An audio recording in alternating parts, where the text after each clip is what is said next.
Good evening. I'm Debra Saint Claire, your host with perfect hair and a suspiciously good sense for chaos.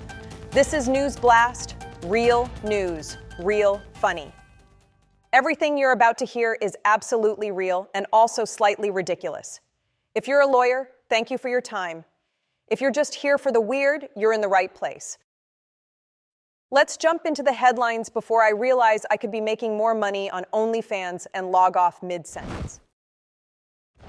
Story 1. Our federal government is still on an unpaid break. And no, this isn't a prank. Congress and the White House are going for the world's longest game of nut punch with no end in sight. America's government, proving once again that physical comedy isn't dead. Meanwhile, across the country, something called the No Kings protests exploded on October 18th. Millions of people in more than 2,700 cities and towns took to the streets shouting, "We don't have a king, we have a constitution," in order to protest the loss of their right to free speech and their right to protest while, ironically, at the same time practicing their right to free speech while they are protesting. Here's a tip.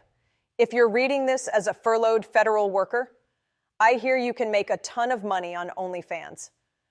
Just saying. I know that's 2 OnlyFans jokes in one broadcast, but in comedy, if it works and it pays, you go for it. On October 20th, the US and Australia signed an $8.5 billion rare earth minerals deal. Because when the world looks unstable, you diversify your magnets.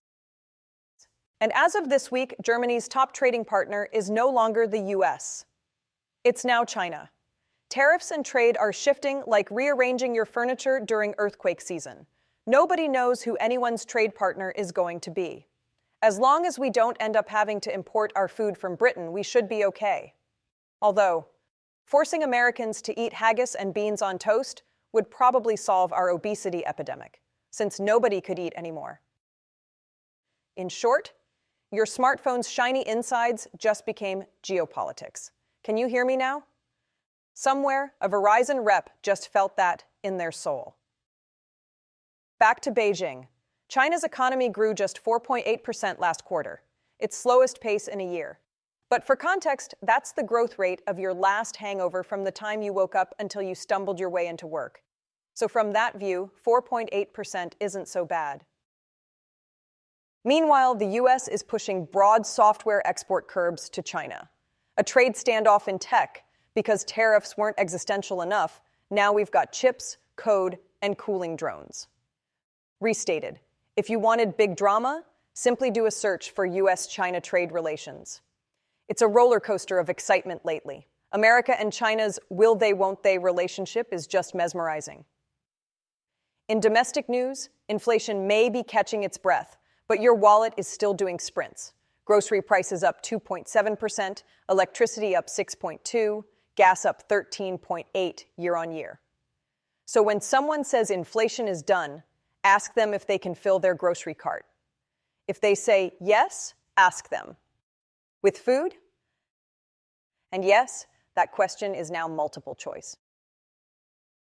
And hopefully we'll all get our tariff dividend checks soon so we can upgrade from ramen noodles to the deluxe ramen noodles. We deserve to maintain the standard of living we Americans are accustomed to after all. You know, I've been thinking about this whole government shutdown thing. Every few years, Congress hits snooze on its own alarm clock and then wonders why the rest of us are late for work. It's like watching your parents argue over who left the fridge open, while the milk quietly evolves into a new species. And they always call it a temporary shutdown, like that one friend who says they're taking a short break from their relationship. No, Chad, she moved out and took your dog. Maybe we should stop paying them during these shutdowns.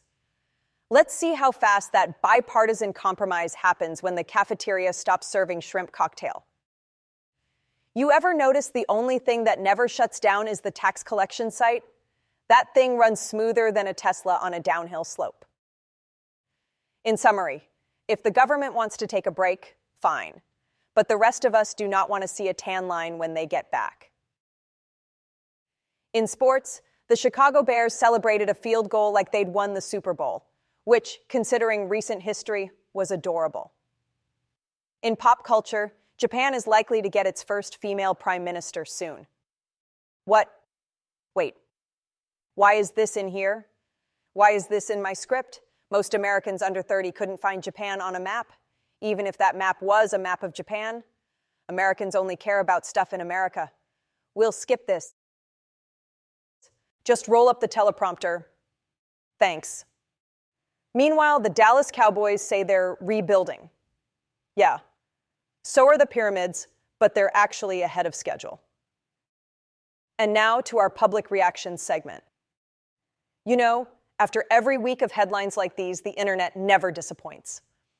So I took a look at a few real comments under recent news stories, and by real, I mean I absolutely made them up because the real ones would get me demonetized. First up, under an article about the government shutdown, a viewer responded, "This wouldn't happen if we just let AI run Congress." Yeah, because if there's one thing we need in Washington, it's faster nonsense. Next, another viewer posted, "I'm fine with inflation. It builds character." Really, Brenda? Because it also built me a second job and a smaller bag of Doritos. Then there was this gem. China and the US should just hug it out. That's adorable. Two nuclear powers fixing trade policy with a group hug. Sure. And next we'll solve climate change with a scented candle and a group text. One commenter wrote, "I'm not worried about the economy. I have crypto." Oh, good. A sentence that aged faster than milk in July. Another said, "I'd run for office myself, but my HOA says I can't put signs in the yard." Honestly, that might be the most realistic political excuse I've ever heard. And my personal favorite classic, "I miss when the weirdest thing in the news was a raccoon stealing donuts." Same, Carl. Same. Although, to be fair, that raccoon now has a TikTok account, a sponsorship deal, and probably better dental than me. So remember, if you ever think you're too uninformed to comment online, you're not. The bar is so low it's underground. And somehow we still trip over it. Here's what we learned this week. The government's still off duty. Minerals are diplomatic tokens. China is taking its toys and going to play with somebody else. And your electric bill is really starting to make you wonder if this solar thing Elon keeps going on about might be worth looking into. But you just can't figure out if Amazon has an extension cord long enough to reach the sun. I'm Debra Saint Claire, and this was News Blast. Real news, real funny. Like, subscribe, and tell me the most absurd headline you spotted this week. I'll pick one and roast it next time. And yes, for all you fact-checkers out there, the sources are in the description. You're welcome, nerds. Gary, next time you test the teleprompter, maybe make sure it's not still connected to my Amazon cart. I don't need 12 more ring lights. And why is it ordering wigs again?